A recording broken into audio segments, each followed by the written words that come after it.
तृतीया तिथि सन् 2021 जुन 27 तारिक।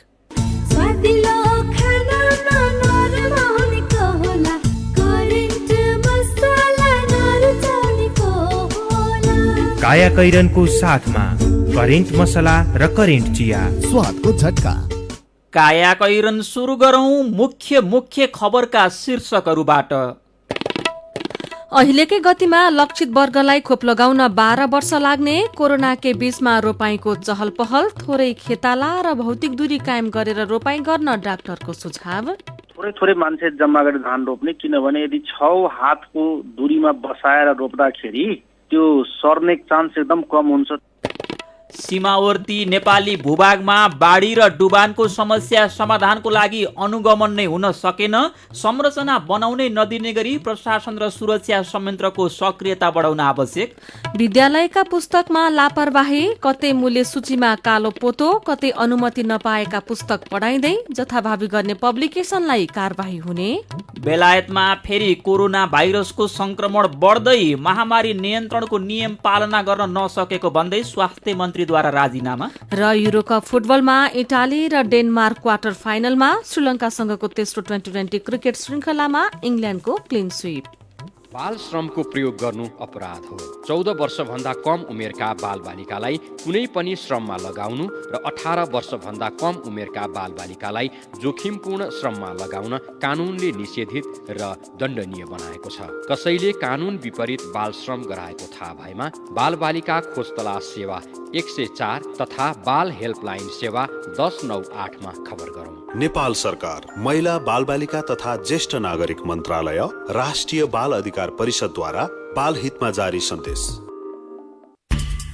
थोरै बचत धेरै कायदा, बीमाका छन् फाइदा। सरकारी स्वामित्व र बीमाको क्षेत्रमा विश्वसनीय नाम राष्ट्रिय बीमा संस्थान। जीवन बीमाका लागि आजै राष्ट्रिय बीमा संस्थान रामशाहपथ काठमाडौँ वा नजिकैको शाखामा सम्पर्क गरौँ। संस्कार र संस्कृति के हो भन्ने त सबले बिर्सिसके आजकल। आफ्नो त यही यति कार्पेट नै हो, यो बाहेक को नै छ र मेरो आफ्नो। विगत 30 वर्षदेखि तपाईको जीवनलाई खुशी र रंगीन बनाउँदै आइरहेको नेपालकै पहिलो र उत्कृष्ट जर्मन प्रविधिबाट उत्पादित, वर्षौंसम्म टिक्ने उच्च गुणस्तरीय यति कार्पेट। सुन्दर सुन्दर, अलवेज सुन्दर। यति कार्पेट किन्दा पछाडि सुन्दरको लोगो हेरेर नभुल्नुहोला। यति कार्पेट हाम्रो संस्कृति। 4G LTE मोबाइल सेट सम्बन्धी नेपाल टेलिकमको सूचना। नेपाल टेलिकमले देशभर VoLTE सहितको अत्याधुनिक 4G LTE नेटवर्क विस्तार गरिरहेको हुनाले 4Gबाट गुणस्तरीय इन्टरनेट तथा कल सुविधा प्राप्त गर्नका लागि नयाँ मोबाइल सेट खरिद गर्दा सेटले LTE ब्यान्ड 20 800 मेगाहर्ज र VoLTE सपोर्ट गर्ने यकिन गर्नुहुन अनुरोध गरिन्छ। नेपाल टेलिकम, राष्ट्रको सञ्चार। सुरक्षित र समृद्ध हो जिन्दगीको सेरोफेरो। भोलिको लागि सोच्नु पर्ने कर्तव्य हो तिम्रो मेरो। ढुक्क हुन भोलिलाई बिमा गरौ है, नेशनल लाइफ इन्स्योरेन्समा बिमा गरौ है। विगत 33 वर्षदेखि सञ्चालनरत नेपालकै पहिलो अग्रणी जीवन बीमा कम्पनी, नेपाल सरकारको पूर्ण स्वामित्व रहेको राष्ट्रिय वाणिज्य ब्याङ्क प्रवर्धक रहेको national life insurance company, Lazimpat, Kathmandu. MBBS प्रिपरेसनको लागि नेपाल तथा इन्डियाका 30औं वर्षदेखि एन्ट्रान्स तयारी कक्षामा पढाएका अनुभवी शिक्षकहरू भएको संस्थाको आफ्नै गुणस्तरीय पाठ्य पुस्तक, गुणस्तरीय रेफरेन्स बुक सहितको सुविधा सम्पन्न ई-लाइब्रेरी भएको, अनलाइनबाटै पढ्ने र एक्जाम दिने व्यवस्था भएको, आकर्षक स्कलरसिपको व्यवस्था भएको vibrant MBBS entrance preparation join गरी मेडिकल, प्यारामेडिकल, अप्लाइड साइन्समा आफ्नो करियर सुनिश्चित गर्नुहोस्। Vibrant MBBS entrance preparation centre, पुतली सडक, काठमाडौँ। फोन 985110 39282 985111 06298। काया कैरनमा अब खबरको सिलसिला। नेपालमा खोप अभियान सुरु भएको हिजो 155 दिन पुगेको छ। यो अवधिमा कुल जनसङ्ख्याको 2.55% मात्र पूर्ण मात्रामा खोप लगाएका छन्। अहिलेसम्म खोपको पूर्ण मात्रा 7,49,585 जनाले लगाएका छन्। 155 दिनमा 2.55% खोप लगाए भने 72% पूर्ण खोप लगाउन 12 वर्ष लाग्ने हिसाब निस्कन्छ। यही गतिमा खोप अभियान जारी रहे 18 वर्षमाथिका जनसङ्ख्यालाई कोभिड विरुद्धको खोप लगाउने सरकारको लक्ष्य प्राप्त गर्न 12 वर्षभन्दा धेरै समय लाग्न सक्ने गणितीय आकलन रहेको इपिडेमियोलोजी तथा रोग नियन्त्रण महाशाखाका पूर्व निर्देशक डाक्टर जीडी ठाकुरले बताउनुभयो। यो अत्यन्त सुस्त गति हो। उहाँले भन्नुभयो, यो गतिले हामी भविष्यमा देखिन सक्ने कोभिडको तेस्रो चौथो लहरहरू थेक्न सक्दैनौँ। बहुसंख्यक नागरिकलाई पूर्ण मात्रा खोप सुनिश्चित गरेर जनस्वास्थ्यको मापदण्ड अपनाए मात्र कोभिडको आक्रमणलाई थेक्न सकिन्छ। डेल्टा प्लस भेरिएन्ट लगायत भविष्यमा देशमा देखिन सक्ने यस्ता थुप्रै भेरिएन्टबाट जोगाउने एउटा मात्र विज्ञान प्रमाणित मुख्य हतियार खोप रहेको डाक्टर ठाकुरको भनाइ छ। खोप लगाउन सुरु गरिएको 5 महिना 5 दिनमा 2.55% जनसङ्ख्याले मात्र कोभिड विरुद्धको पूर्ण मात्रा खोप पाउनु सक्नु अत्यन्त दुःखद स्थिति रहेको वरिष्ठ जनस्वास्थ्यविद डाक्टर राजेन्द्र विशीले बताउनुभयो। जुनसुकै भेरिएन्ट म्युटेसनको कोभिडको भाइरस आए पनि खोपले केही स्तरमा बचाउने काम गर्ने विज्ञको भनाइ छ। खोपको पूर्ण मात्रा लगाएकाहरूलाई खोपले सहजै मर्न नदिने, आइसियु लगायतका स्वास्थ्य जटिलता, अस्पताल बसाइमा समेत कमी ल्याउने औल्याउँदै डाक्टर विशीले भन्नुभयो, खोपको विकल्प छैन। कोभिडसँग लड्ने प्रमुख हतियारका रूपमा खोप स्थापित भइसकेको छ। एक मात्रा खोपको माध्यमले कोभिड विरुद्ध केही प्रतिरोधक क्षमता हासिल गरेका ज्येष्ठ नागरिकले तेस्रो लहर आउँदासम्म पूर्ण मात्रा खोप लगाउन पाउने नपाउने टुङ्गो छैन। विश्वका विभिन्न भागमा बालबालिकाका लागि समेत खोप आइसकेको र केही आउने प्रक्रियामा रहेकाले नेपालले समेत 18 वर्ष मुनिकाका लागि खोप सुनिश्चित गर्ने कार्ययोजना बनाउनु पर्ने विज्ञको सुझाव रहेको खबर आजको कान्तिपुरले छापेको छ। कोरोना जोखिमकै बीच रोपाईँको चहल पहल शुरू भएको छ। धान रोपाईँ र खेतीपातीका अरू काम गर्दा तथा गाउँबाट शहर ओहोर दोहोर गर्नुपर्दा सावधानी अपनाउन आवश्यक छ। यसबारे थप जानकारी कोरोना क्याप्सुलमा कोरोना क्याप्सुल लिएर आइपुग्नु भएको छ गोपाल गुरागाई।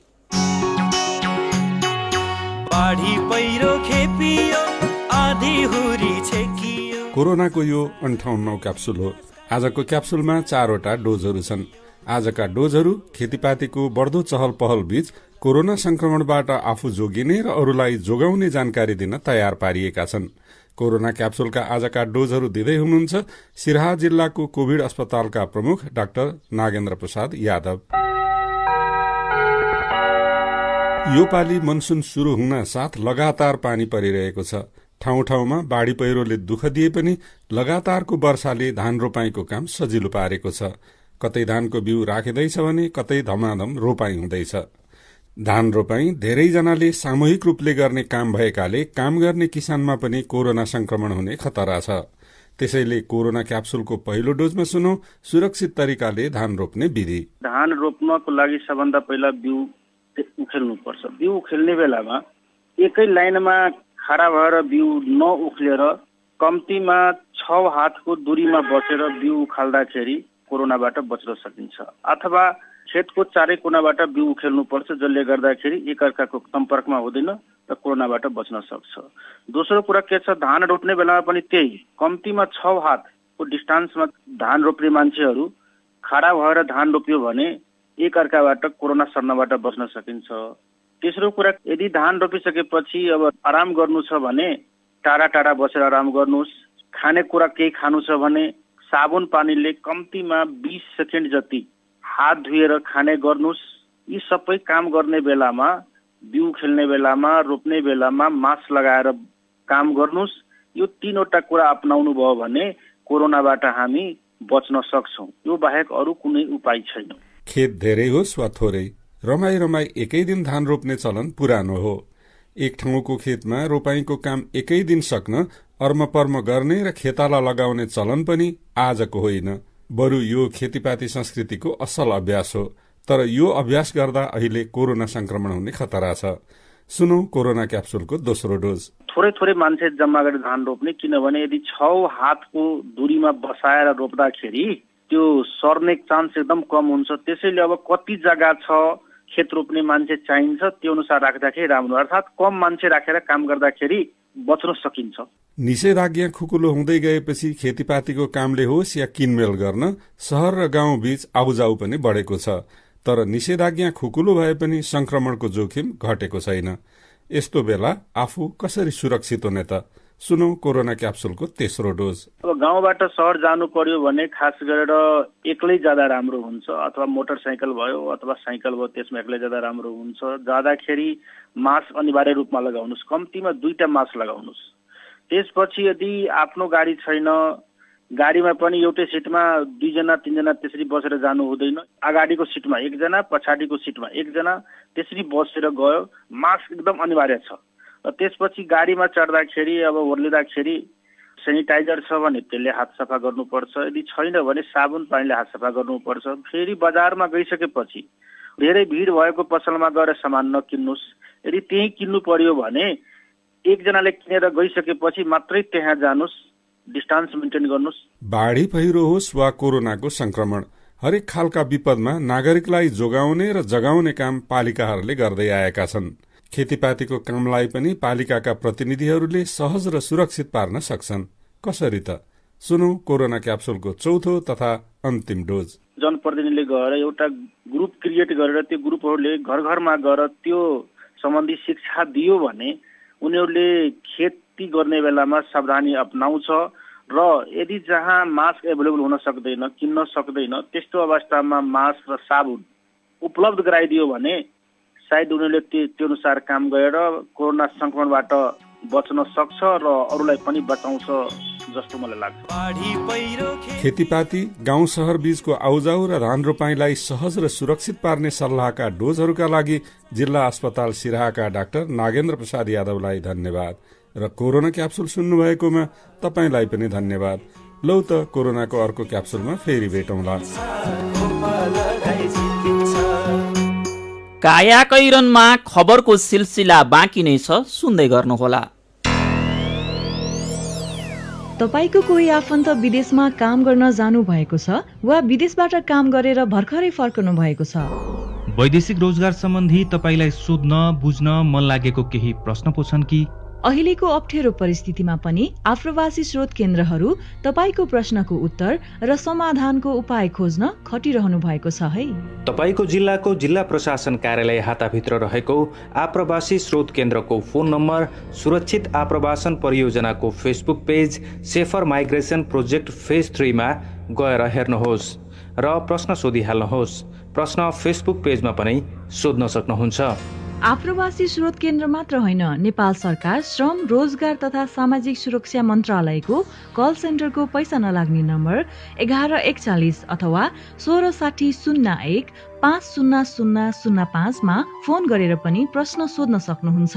अनि नेपाल बाहिर हुनुहुन्छ भने आप्रवासी स्रोत केन्द्र बाहेक कल सेन्टरको 00 977 1597 008 नम्बरमा फोन गरेर वा भाइबर चलाउनुहुन्छ भने 00977 98 018 00013 नम्बरमा पनि प्रश्न सोध्न सकिन्छ।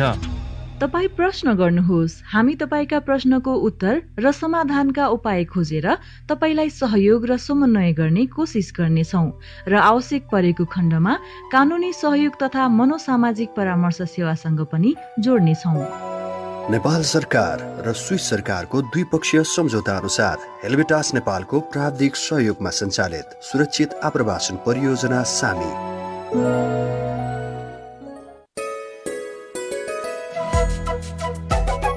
कोरोनाको महामारी फैलिएको बेला घरमै बसी प्रयोग गरौँ डिजिटल ब्याङ्किङ सेवा। स्वस्थ रही आफू बचाउ, अरूलाई नि बचाउ। डिजिटल ब्याङ्किङ सजिलो छ, नेपाल ब्याङ्क नै रोजौँ, नेपाल ब्याङ्क नै रोजौँ। हजुर, कोरोना महामारीबाट आफू पनि बचौँ, अरूलाई पनि बचाऊ। नेपाल ब्याङ्क लिमिटेड, नेपालको पहिलो ब्याङ्क। राष्ट्रिय परीक्षा बोर्डको रजिस्ट्रेसन र परीक्षा आवेदन फारम बुझाउने म्याद थप सम्बन्धी सूचना। राष्ट्रिय परीक्षा बोर्डद्वारा 2078 सालमा सञ्चालन हुने कक्षा 12 को वार्षिक तथा कक्षा 11 को आंशिक ग्रेड वृद्धि मात्र परीक्षाको परीक्षा आवेदन फारम र शैक्षिक सत्र 2077-78 मा कक्षा 11 मा भर्ना भएका विद्यार्थीहरूको रजिस्ट्रेसन आवेदन फारम बुझाउने सम्बन्धमा राष्ट्रिय परीक्षा बोर्डद्वारा पूर्व प्रकाशित सूचना अनुसार 2077 चैत मसान्तभित्र बोर्डका सम्बन्धित कार्यालयहरूमा परीक्षा आवेदन फारम र रजिस्ट्रेसन आवेदन फारम बुझाउन सूचित गरिएकोमा उक्त समयमा फारम बुझाउन भर्न छुट भएका विद्यालय विद्यार्थीहरूका लागि यही असार 20 गतेभित्र दोब्बर दस्तुर सहित रजिस्ट्रेसनका लागि रु 800 र परीक्षा आवेदनका लागि रु 1200 हुने रकम बोर्डको नाममा जम्मा गरी यही असार 20 गतेभित्र सम्बन्धित विद्यालयहरूले बोर्डका सम्बन्धित कार्यालयहरूमा फारम बुझाउने व्यवस्था गरिएकाले सम्बन्धित सबैका जानकारीका लागि यो सूचना प्रसारण गरिएको छ। जिन्दगी ठट्टा होइन, त्यसैले यस विकराल महामारीमा घरभित्रै बसी सुरक्षित कारोबारको लागि ग्लोबल आइएमई ब्याङ्कको मोबाइल ब्याङ्किङ एप प्रयोग गरौँ। आफू पनि सुरक्षित रहौं र अरूलाई पनि सुरक्षित राख्न सहयोग पुर्याऊ। ग्लोबल आइएमई ब्याङ्क, सबैका लागि ब्याङ्क।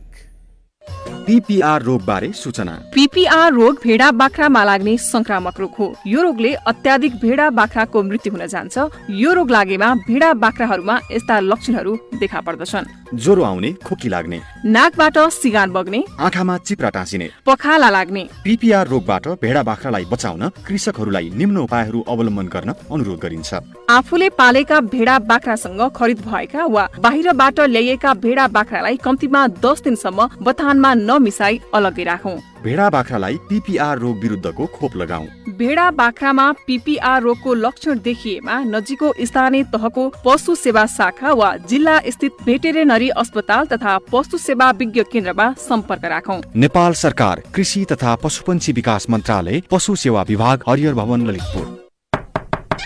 नमस्कार मेयर साहब। नमस्कार म्याडम, नमस्कार। मेयर साहब, नगरपालिकामा विकास निर्माणका योजना त गजबै ल्याउनु भयो, तर के म्याडम, तपाईलाई चित्त बुझेन कि? विकास निर्माणको काम त राम्रै भइरहेको छ, तर नगरभित्र बाल श्रम प्रयोग गरेको गुनासो पनि सुनिन्छ नि। के कसरी अनुगमन गर्दै हुनुहुन्छ? हो म्याडम, हामीले पनि बालबालिकाहरूलाई श्रमयुक्त काममा लगाएको केही घटनाहरू भेटेका छौँ। यसरी बाल श्रम गराउनेहरूलाई सचेत गराउनुका साथै कानून बमोजिम कारबाही पनि गरिरहेका छौँ। हो नि मेयर साहब, बाल श्रम निवारणको लागि 18 वर्ष मुनिका बाल बालिकाहरूलाई कुनै पनि श्रमयुक्त काममा लगाउनु हुँदैन र बाल श्रम गराउनु कानून विपरीत हो म्याडम, बाल बालिकाहरूको उज्जवल भविष्यका लागि बाल श्रम निवारण गर्नै पर्छ। बाल श्रम निवारण गर्ने हामी सबैको जिम्मेवारी हो। बाल श्रम गराउनु सामाजिक अपराध हो। बाल बालिकालाई श्रममा लगाउनु कानून बमोजिम दण्डनीय हुन्छ। बाल श्रम नगरौं। श्रम, रोजगार तथा सामाजिक सुरक्षा मन्त्रालय। उज्यालो रेडियो नेटवर्कसँगै उज्यालो अनलाइन र मोबाइल एप्लिकेसनमा प्रसारण भइरहेको काया कैरनमा तपाईँलाई फेरि स्वागत छ। यतिन्जेल हामीले अहिलेकै गतिमा लक्षित वर्गलाई खोप लगाउन 12 वर्ष लाग्ने, कोरोनाकै बीचमा रोपाईँको चहल पहल, थोरै खेताला र भौतिक दूरी कायम गरेर रोपाईँ गर्न डाक्टरको सल्लाह लगायतका खबर प्रस्तुत गर्यौं। अब बाँकी खबर। भारतीय सीमावर्ती नेपाली भूभागमा बाढी र डुबानका समस्या समाधान गर्न सरकारले हरेक वर्ष प्रतिकारी योजना बनाउने गरे पनि त्यसको प्रभावकारी कार्यान्वयन भने हुने गरेको छैन। भारतले सीमावर्ती क्षेत्रमा बलमिचयपूर्वक संरचना निर्माण गरिरहे पनि नेपालका तर्फबाट नियमनका लागि प्रभावकारी पहल हुन सकेको छैन। जिल्ला प्रशासन र सशस्त्र प्रहरी बलबाट समेत नियमित रूपमा सीमा अनुगमन नै हुन छाडेको छ। गृह मन्त्रालयले यस वर्ष बनाएको मनसुन पूर्व तयारी र प्रतिकारी राष्ट्रिय कार्य योजनामा नेपालको दक्षिणी सीमावर्ती क्षेत्रमा भारतले विभिन्न संरचना निर्माणका कारणले पानीको बहाव निकास अवरुद्ध भएका ठाउँ पहिचान गरी समकक्षी संस्थाको समन्वयमा निकास खोल्ने अवरोध हटाउने भनेर उल्लेख गरिएको छ। कार्ययोजनामा ती संरचना किन र कहिले बने अनि कसरी हटाउने भन्ने बारे केही उल्लेख गरिएको छैन। यस्ता योजना पहिले पनि बन्थे, तर नबनाइएका संरचना हटाइएका छन्, न नयाँ संरचना निर्माण नै रोकिएको छ। संयौं नेपालीलाई विस्थापन गर्ने गरी हुने डुबानको समस्या समाधान गर्न केन्द्रबाट प्रभावकारी कूटनीतिक पहल पनि भएको देखिँदैन।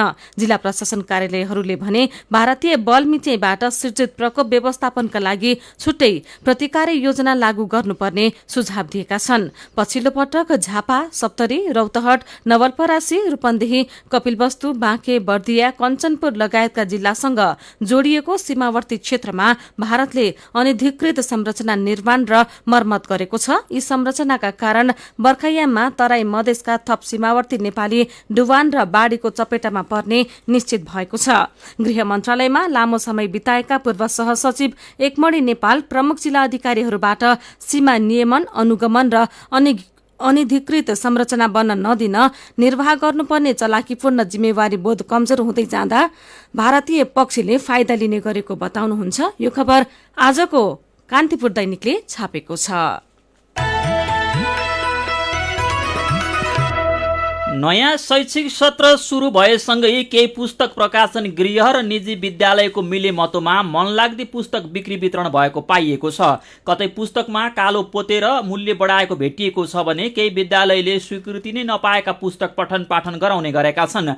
कतिपयले नेपाली माध्यममा पढाउनु पर्ने पुस्तक अङ्ग्रेजीमा छपाई गरेर समेत पढाएका छन्। केहीले कलिला बालबालिकालाई आवश्यकताभन्दा धेरै पुस्तकको भारी बोकाएका छन्। पाठ्यपुस्तक अनुगमन समितिले गरेको अनुगमनमा पुस्तक छपाईमा विकृति, अभिभावकलाई शुल्कमा भार तथा बालबालिकालाई धेरै पुस्तक पढ्न लगाएर अनावश्यक तनाव थपिएको पाइएको हो। समितिले हिजो नयाँ बानेश्वर र भोटाइटीका केही पुस्तक पसलमा अनुगमन गर्ने क्रममा यस्तो विकृति भेटिएको हो।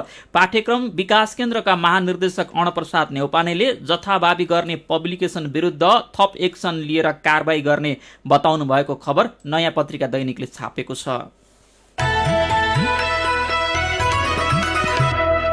कायाकैरनमा मेरो पनि भन्नु छ र कार्टुनसँगै खबरको सिलसिला बाँकी नै छ, सुन्दै गर्नुहोला।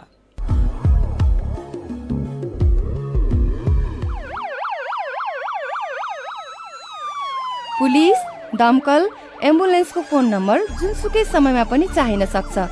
कण्ठ पारौं वा सबैले देख्ने ठाउँमा राखौं। सार्वजनिक हितका लागि उज्यालोको अनुरोध।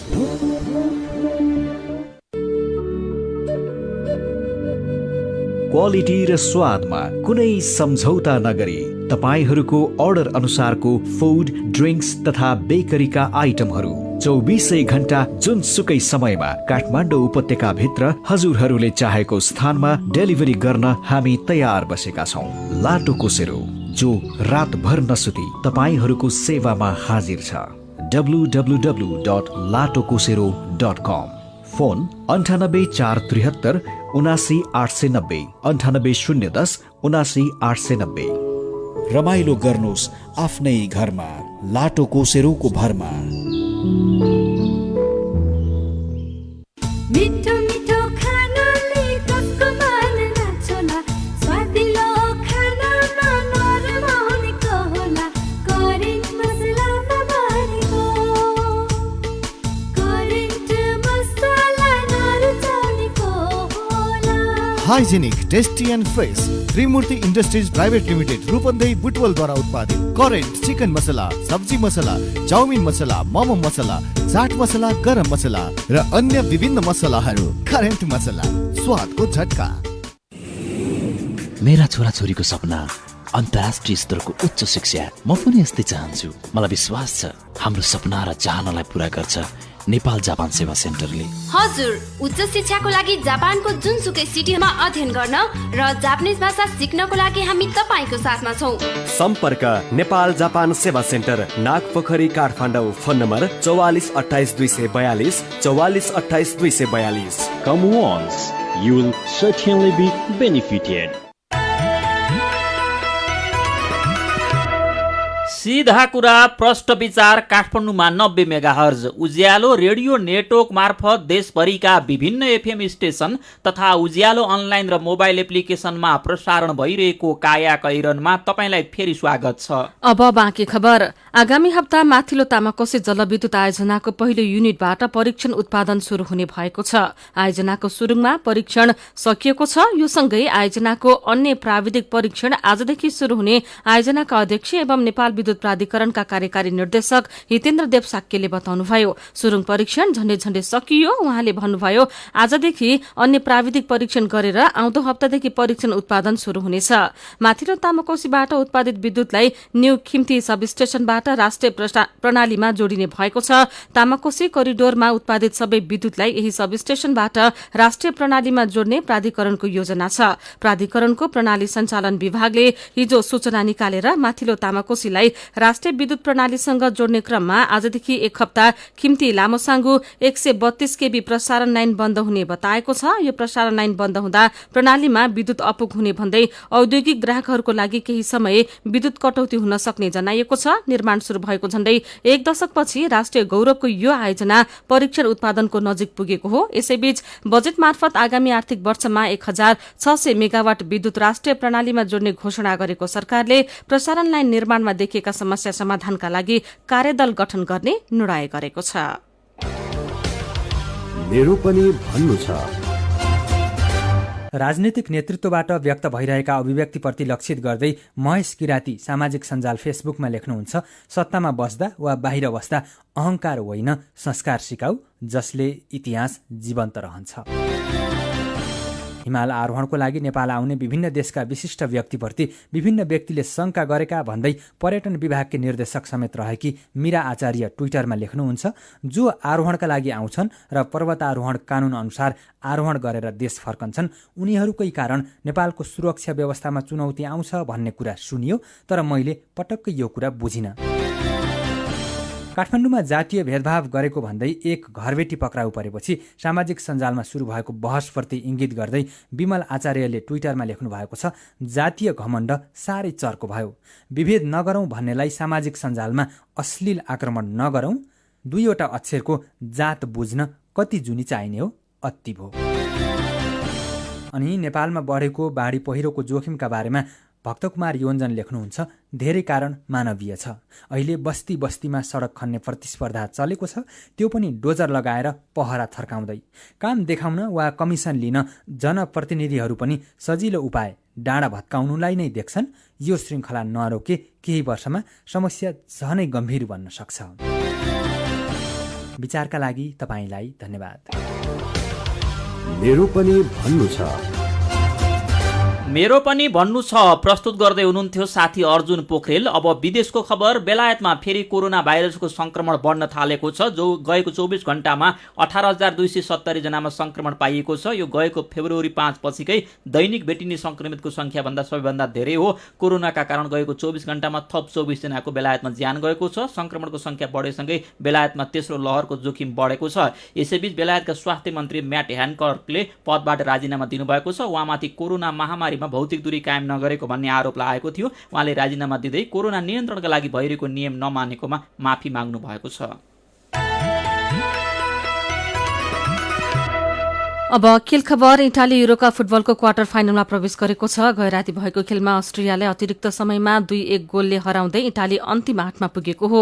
निकै प्रतिस्पर्धात्मक बनेको खेलको निर्धारित 90 मिनट गोलरहित बराबरीमा सकेपछि खेल अतिरिक्त समयमा गएको थियो। अतिरिक्त समयमा इटालीलाई जिताउन फेडेरिको चिसा र माटियो पेसिनाले 1-1 गोल गरे। जितसँगै इटालीले 31 खेलमा अपराजित रहने टिमको कीर्तिमान पनि बनाएको छ। अस्ट्रिया भने प्रतियोगिताबाट बाहिरिएको छ। यस्तै गए राति नै भएको अर्को खेलमा 10 खेलाडीमा वेल्सलाई 4-0 गोल अन्तरले हराउँदै डेनमार्क पनि अन्तिम 8मा पुगेको छ। वेल्स भने प्रतियोगिताको अन्तिम 16बाटै बाहिरिएको छ। इङ्ल्यान्डले श्रीलङ्कासँगको तेस्रो 2020 क्रिकेट श्रृङ्खलामा क्लिन स्वीप गरेको छ। गैराती भएको खेलमा श्रीलङ्कालाई 89 रनले हराउँदै इङ्ल्यान्डले श्रृङ्खला 3-0 ले आफ्नो पक्षमा पारेको हो। क्रिकेटकै अर्को प्रसङ्गमा वेस्ट इन्डिजले पहिलो 2020 क्रिकेटमा दक्षिण अफ्रिकालाई पराजित गरेको छ। गैराती भएको खेलमा वेस्ट इन्डिजले दक्षिण अफ्रिकालाई 8 विकेटले हराएको हो। कायाकैरनमा अब पालो आयो उखानको। लड्यो कि बढ्यो। उज्यालो रेडियो नेटवर्कबाट प्रसारण भइरहेको कायाकैरन सक्नु अघि मुख्य खबर फेरि एकपटक। सीमावर्ती नेपाली भूभागमा बाढी र डुबानको समस्या सरकारी पक्षले अनुगमन गर्न सकेन। अहिलेकै गतिमा लक्षित वर्गलाई खोप लगाउन 12 वर्ष लाग्ने, कोरोनाकै बीचमा रोपाईँको चहल पहल, थोरै खेताला र भौतिक दूरी कायम गरेर रोपाईँ गर्न डाक्टरको सुझाव। विद्यालयका पुस्तकमा लापरवाही, कतै मूल्य सूचीमा कालो पोतो, कतै अनुमति नपाएका पुस्तक पढाइँदै जथाभावी गर्ने पब्लिकेसनलाई कारबाही हुने। बेलायतमा फेरि कोरोना भाइरसको संक्रमण बढ्दै, महामारी नियन्त्रणको नियम पालना गर्न नसकेको भन्दै स्वास्थ्य मन्त्रीद्वारा राजीनामा। र युरोकप फुटबलमा इटाली र डेनमार्क क्वार्टर फाइनलमा, श्रीलङ्कासँगको तेस्रो 2020 क्रिकेट श्रृङ्खलामा इङ्ल्यान्डको क्लिन स्वीप। अब कार्टुन लिएका छौँ राजधानी दैनिकबाट। कुरी शीर्षकमा उत्तम नेपालले बनाउनु भएको। यहाँ एकजना सुकिला मुकिला मान्छे बाटोको छेउमा पुरोमा हात राखेर टुक्रुक्क बसिरहेका छन्। नुन खाएको कुखुरो झैँ भएका उनलाई देखेर वरपर हिँड्ने मान्छेहरू अचम्ममा परेका छन्। अनि उनी भन्दैछन्, होइन म शेयर बजारमा डुबेर खुस्किया मान्छे होइन क्या, भर्खरै खुस्किया मन्त्री हुँ।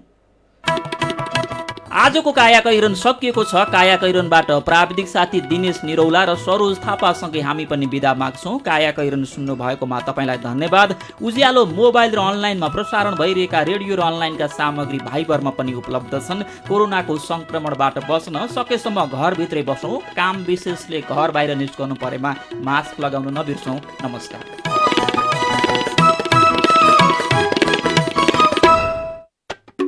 रकम आउँछ विदेशबाट